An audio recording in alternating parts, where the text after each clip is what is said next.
palabras, general Leal Tellería, aquí en este campo inmortal, en este campo que vio hace 192 años la victoria de América.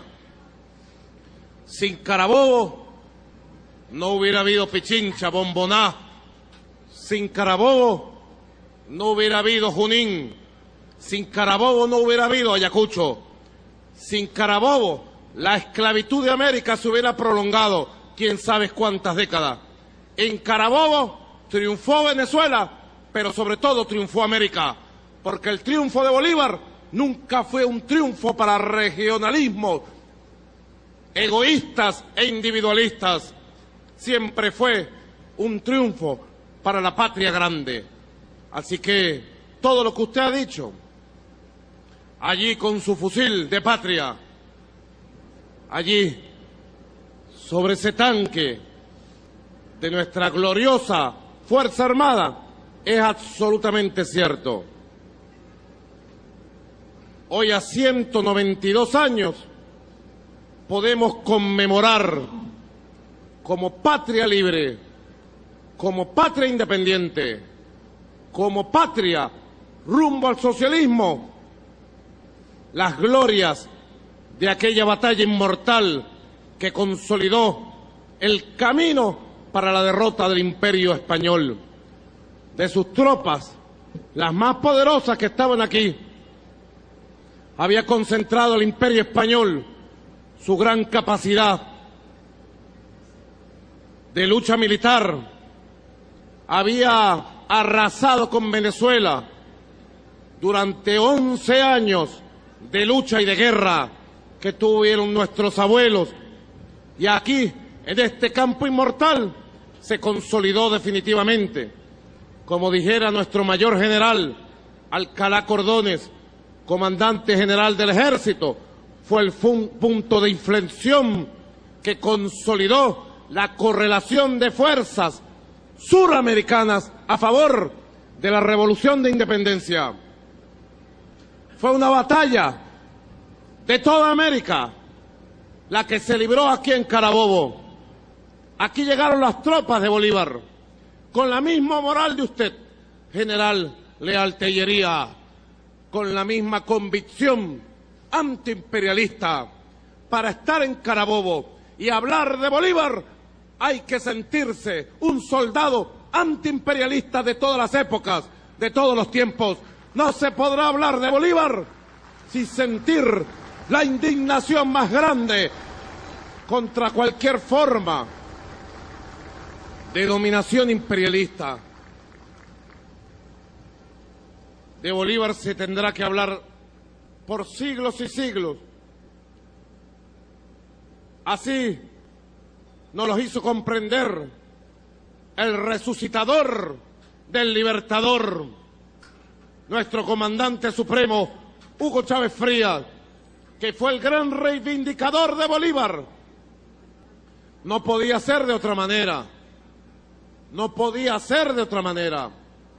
La burguesía apátrida, la oligarquía que se arrodilló al imperialismo norteamericano desde hace 100 años, quiso sepultar a Bolívar, y ya se hablaba de la disolución de nuestras Fuerzas Armadas, ya se hablaba de la disolución de nuestro ejército.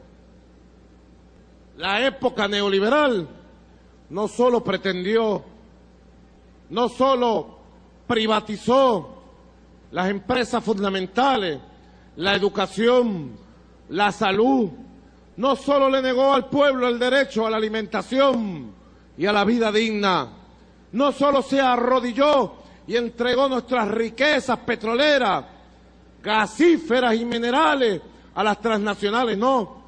Tenía un plan para disolver el ejército. Era el plan imperial del plan de Santa Fe I, Santa Fe II, Santa Fe III. Disolver el ejército de Bolívar. Así se lo planteaban. Le temían al bolivarianismo de estas tierras gloriosas.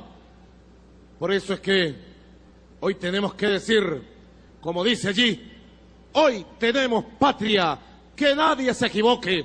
Vaya usted y demuestre, que demuestren nuestras tropas con su armamento, su disciplina, pero sobre todo con su moral, al que esté equivocado o equivocada, que sepa que aquí hay patria, que tenemos ejército patrio, tenemos Fuerza Armada patria, tenemos pueblo patria, tenemos Chávez patria. Aquí hay patria para este y muchos siglos que están por venir. Patria digna, patria independiente, patria bolivariana, patria chavista y patria socialista. Está autorizado usted, general Leal Tellería, a demostrar en este campo inmortal la razón suprema que mueve a nuestro ejército, que es la defensa de nuestra patria. Adelante. Entendido, mi comandante en jefe. ¡Chávez vive! La lucha sigue. Independencia y patria socialista. Viviremos y venceremos. Mi comandante en jefe. Permiso para retirarme. Adelante. Por la libertad, por nuestra independencia, por nuestra querida patria Venezuela, por nuestro país y por nuestro legado del comandante supremo, Hugo Rafael Chávez Frías, huracán blindado, ¡a la carga! Programa de la Patria para la Gestión Bolivariana Socialista 2013-2019. Uno de los mayores tesoros que heredó el pueblo venezolano de su líder Hugo Chávez es el segundo Plan Socialista 2013-2019, el Programa de la Patria. Esta es mi humilde propuesta del programa de gobierno 2013-2019, pero son ustedes, el pueblo venezolano, el que le va a dar profundidad, legitimidad y fortaleza indestructible al segundo plan socialista de la nación. Es la actualización de la Carta Estratégica que habrá de guiarnos por la ruta de la transición al socialismo bolivariano del siglo XXI. En este mundo, hace 6 años, por primera vez se lanzó el planteamiento socialista del siglo XXI. Bueno, hemos andado ya 6 años, hemos echado las bases del socialismo del siglo XXI y hoy lanzamos, bueno, la segunda etapa, el segundo ciclo, 2013-2019. El Programa de la Patria se desarrolla en 5 grandes objetivos históricos. Objetivo histórico número 1. Defender, expandir y consolidar la independencia nacional, el bien más preciado que hemos reconquistado después de 200 años. Ayer se ha confirmado con una espléndida victoria el nacimiento político de la República de Colombia.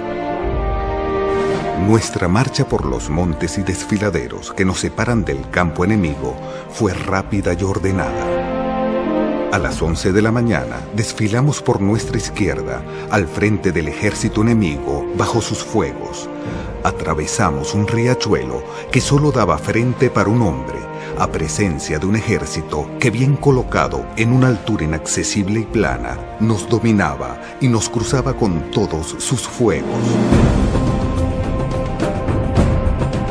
El batallón británico, mandado por el benemérito coronel Farriar, pudo así distinguirse entre tantos valientes y tuvo una gran pérdida de oficiales. El bizarro general Páez, a la cabeza de 2 de los batallones de su división, marchó con tal intrepidez sobre la derecha del enemigo que en media hora todo él fue envuelto y cortado.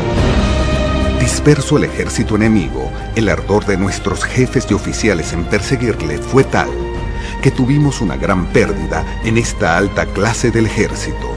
La República ha perdido en el general Cedeño un grande apoyo en paz o guerra, ninguno más valiente que él. Igual dolor sufre la República por la muerte del intrépido coronel Plaza, que lleno de un entusiasmo sin ejemplo, se precipitó sobre un batallón enemigo a rendirle. El coronel Plaza es acreedor a las lágrimas de Colombia. Acepte el Congreso Soberano, en nombre de los bravos que tengo la honra de mandar, el homenaje de un ejército rendido, el más grande y el más hermoso que ha hecho armas en Colombia en un campo de batalla.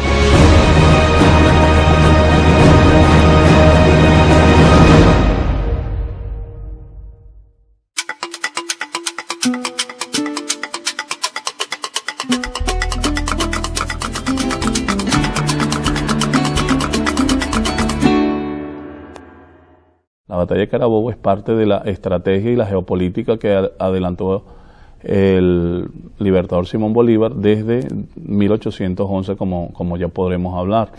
Lo interesante es recalcar que la batalla de Carabobo no surge por generación espontánea, no obedece a un movimiento de un día para otro, sino que es parte, es consecuencia, es producto pues del damerón, de esa estrategia, del ajedrez de la geopolítica y de las hazañas militares que desde 1811 y 1812 se van agudizando y que van a alcanzar en el año de 1819 un punto importante.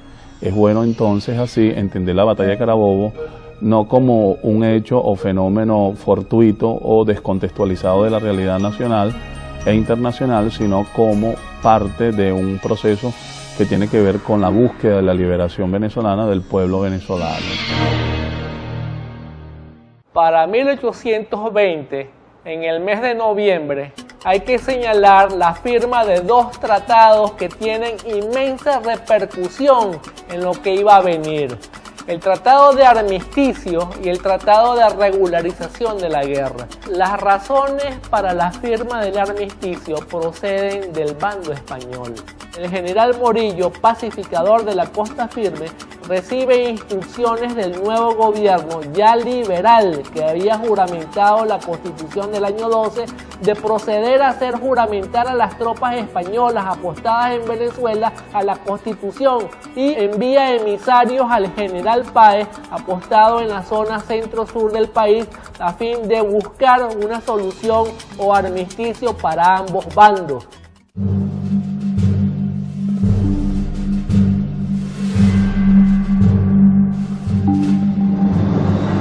En noviembre de 1820 se firma el convenio o el Tratado de Armisticio y la regularización de la guerra y permitió al ejército español al inicio de 1821 a ubicarse en la zona central del país, mientras que nuestro ejército estaba en las zonas más despobladas, de menores recursos, incluso azotadas por la malaria.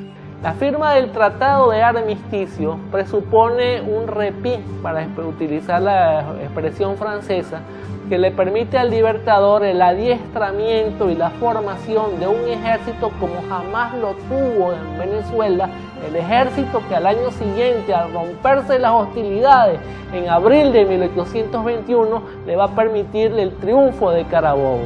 Ejército adiestrado y equipado al estilo europeo, que nada tenía que envidiar al ejército que había traído Morillo y que se había consolidado aquí desde el año de 1815. Pero una vez que Maracaibo, que estaba ocupado por el bando realista, rompe con el imperio y pide que se le agregue, que se le sume a la República de Colombia, y Bolívar acepta esa condición, pues entonces hay una ruptura del pacto, y esa ruptura trajo como consecuencia las polarizaciones de las fuerzas. Miguel de la Torre comienza a organizar a sus hombres y Bolívar desde abril del año de 1821 ya estaba arreglando los aperos, las maniobras desde Barinas, y pensaba que la gran batalla se tenía que librar bien sea en los valles de Aragua o al final, como ocurrió en la sabana de Carabobo, un campo con una extensión aproximadamente de 3 kilómetros, 500.000, y que tenía todas unas condiciones geohistóricas y climáticas propicias. Existe un plan de operaciones que se atribuye a Sucre para la campaña de 1821, que sin embargo, dice el doctor Lecluna, no se aplicó al pie de la letra. Pero podemos citar la siguiente situación para la explotación del teatro de operaciones que se habría de proponerse el libertador a partir de la ruptura de hostilidades motivada por el alzamiento de Maracaibo en abril del año de 1821. Significa un proceso de concentración por líneas interiores en función a concentrar al ejército en la zona aledaña donde estaba acantonado la mayoría del ejército español, vaya a decir la zona San Carlos, Tocuyito, Campo de Carabobo, a fin de obtener el resultado de una decisión por la fuerza de las armas. Ya desde el año 1818, en la famosa campaña del Centro, se puede observar en carta del libertador a Páez la incondicionante del libertador de la búsqueda de la decisión en donde esté ubicado el ejército español a fin de derrotarlo, con miras al dominio del centro de la República, porque el libertador sabía que en la capital funcionaba el centro neurálgico del Estado español en Venezuela, teniendo ciertamente como cordón umbilical, como se ha dicho, con Cádiz, con Puerto Rico y La Habana a Puerto Cabello. Bolívar hace un estudio y una planificación de lo que conocemos hoy en día históricamente como la campaña de Carabobo, con el fin de llevar a cabo una batalla que sellara la independencia de Venezuela.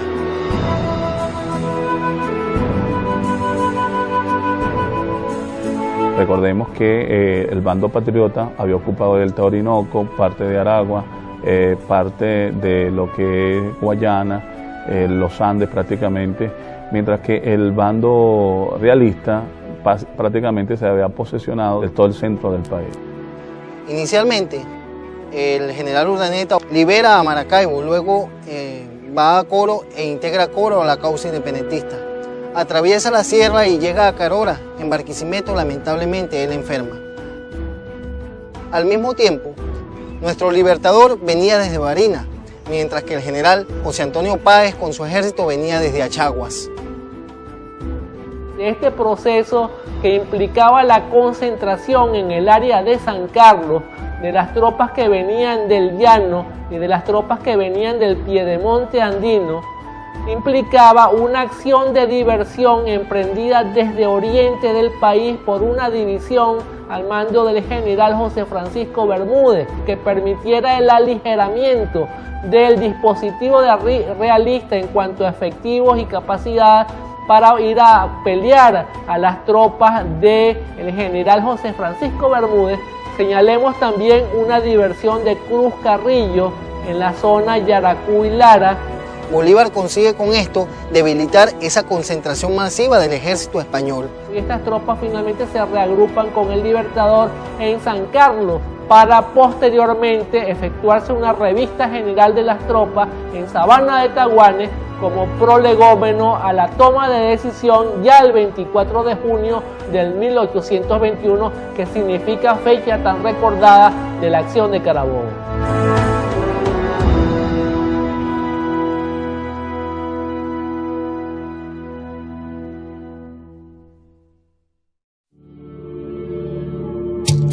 El día 23 de junio, Bolívar organiza su ejército en 3 divisiones. La primera al mando del general José Antonio Páez, la segunda al mando del general Manuel Cedeño y la tercera al mando del coronel Ambrosio Plaza. Ese día se conoce que dotan de uniformes a las tropas. Bolívar, entre sus palabras de ánimo, le dice a sus tropas: mañana seréis invictos en Carabobo.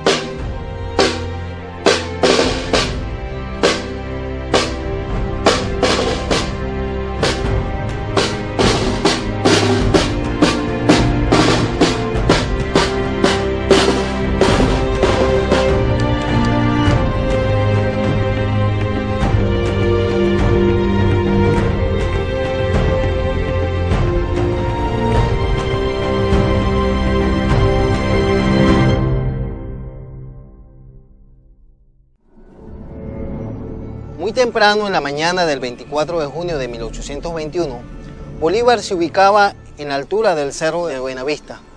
Desde allí observó el dispositivo de defensa del ejército español que estaba ubicado entre el Camino Real y el antiguo Camino al Pao. Miguel de la Torre descuida el flanco derecho, ya que es una geografía bastante difícil y de difícil transitabilidad. Bolívar contaba con los vaqueanos de Tinaquillo, que le hablaron de unos caminos poco transitados, pero que era posible atravesar esa geografía. Es por eso que por allí avanza la primera y segunda división al mando del general José Antonio Páez y el general Manuel Cedeño. Bien nos dice Bolívar, cuando se encuentran con un riachuelo y que conocemos que fue allí el punto histórico del encuentro de ambos ejércitos, él nos dice: atravesamos un riachuelo que solo daba frente para un hombre, a presencia de un ejército que, bien colocado en una altura inaccesible y plana, nos dominaba y nos cruzaba con todos sus fuegos. Es allí donde el batallón Bravos de Apure fue sorprendido por el 2º de Burgos del ejército español. Este batallón tuvo que retroceder en 2 oportunidades, replegarse para reorganizarse. Es allí cuando sale al auxilio el batallón Cazadores Británicos, comandados por el coronel Thomas Ilderton Farrear. Lamentablemente en esta acción él fue herido gravemente.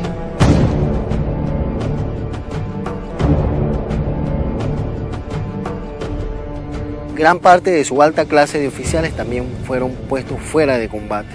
La situación se estaba tornando bastante difícil para el ejército español, ya que el batallón Cazadores Británicos, haciendo un pasaje en línea y armando una línea de tiradores, dio oportunidad que el batallón Bravo de Apure se reorganizara y saliera al frente. La tercera división amenazaba al batallón Valencey, quien se estaba dando cuenta de la grave situación que estaba viviendo su ejército en ese momento, y decide ir retrocediendo poco a poco mientras que la tercera división seguía avanzando. Miguel de la Torre, subestimando este ataque y que poco a poco estaba causándole muchas bajas a su ejército, fue enviando sus unidades una a una, los batallones Austerlitz, Barbastro, Príncipe. Llegó un momento en que se llevó a cabo un choque entre infantería de ambos ejércitos, donde el Libertador mandó carga a la bayoneta y era un enfrentamiento cuerpo a cuerpo bastante sangriento.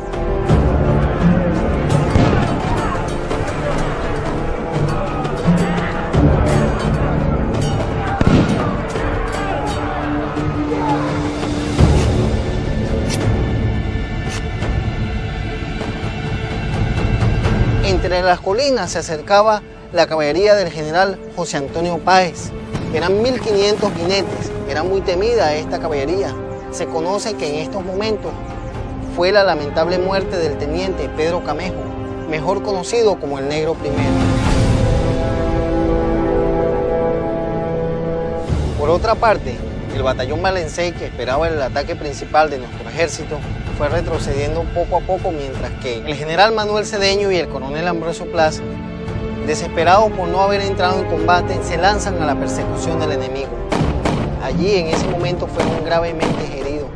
El general Manuel Cedeño muere horas después, mientras que el coronel Ambrosio Plaza muere al día siguiente camino al cuartel general que se encontraba ubicado en la ciudad de Valencia. Bolívar llama a la calma a su ejército, que estaba emocionado por la victoria obtenida y por algunas muertes de sus seres queridos. El ejército español se vio sin oportunidad de salir al frente. Nuestro ejército había logrado una gran hazaña. La caballería, con la intrepidez con que entró al campo de batalla, puso fin a este ejército que, como bien dijo Bolívar, ha dejado de ser. El ejército español pasaba de 6.000 hombres, compuesto de todo lo mejor de las expediciones pacificadoras. Este ejército dejó de serlo. 400 hombres habrán entrado hoy a Puerto Cabello. Acepte el Congreso Soberano, en nombre de los bravos que tengo la honra de mandar, el homenaje de un ejército rendido, el más grande y el más hermoso que ha hecho armas en Colombia en un campo de batalla. Aquí está diciendo Bolívar, ese ejército que nació en Carabobo es un ejército que está sellando la independencia, no solo de Venezuela, sino de América Latina, porque si algo caracteriza al ejército venezolano y que se puso a funcionar después de la batalla de Carabobo, es que el ejército venezolano es el único ejército que atraviesa fronteras no para subyugar a los hermanos sino para liberarlo de toda impronta extranjera, de toda enajenación foránea y de toda visión imperialista de cualquier tipo. Con la batalla de Carabobo, o el triunfo de Carabobo, fueron posibles las victorias de Bomboná, Pichincha, Junín y Ayacucho, que pondría fin al imperio español sobre nuestra América.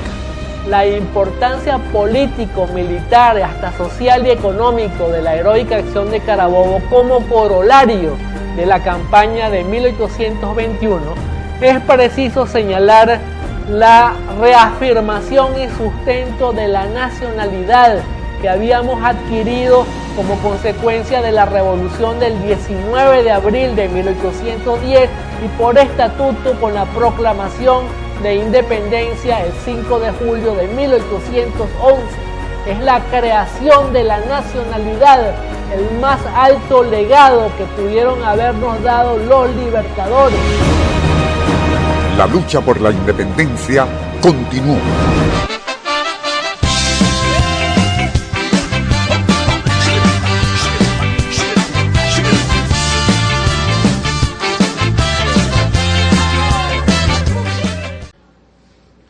Sin Carabobo no hubiera habido Pichincha, Bomboná. Sin Carabobo no hubiera habido Junín. Sin Carabobo no hubiera habido Ayacucho. Sin Carabobo la esclavitud de América se hubiera prolongado quién sabe cuántas décadas. En Carabobo triunfó Venezuela, pero sobre todo triunfó América, porque el triunfo de Bolívar nunca fue un triunfo para regionalismos egoístas e individualistas, siempre fue un triunfo para la patria grande. Así que el general del ejército fue el punto de inflexión que consolidó la correlación de fuerzas suramericanas a favor de la revolución de independencia. Fue una batalla de toda América la que se libró aquí en Carabobo. Aquí llegaron las tropas de Bolívar, con la misma moral de usted, general Leal Tellería, con la misma convicción antiimperialista. Para estar en Carabobo y hablar de Bolívar, hay que sentir el camino para la derrota del imperio español. De sus tropas, las más poderosas que estaban aquí, había concentrado el imperio español su gran capacidad de lucha militar, había arrasado con Venezuela durante 11 años de lucha y de guerra que tuvieron nuestros abuelos, y aquí, en este campo inmortal, se consolidó definitivamente. Como dijera nuestro mayor general, Alcalá Cordones, comandante.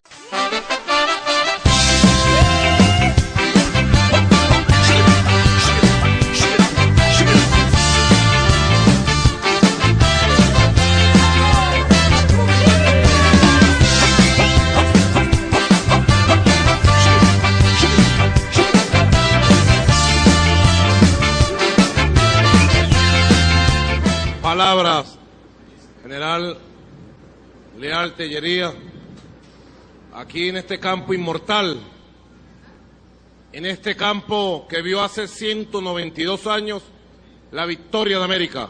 Todo lo que usted ha dicho, allí con su fusil de patria, allí sobre ese tanque de nuestra gloriosa Fuerza Armada, es absolutamente cierto.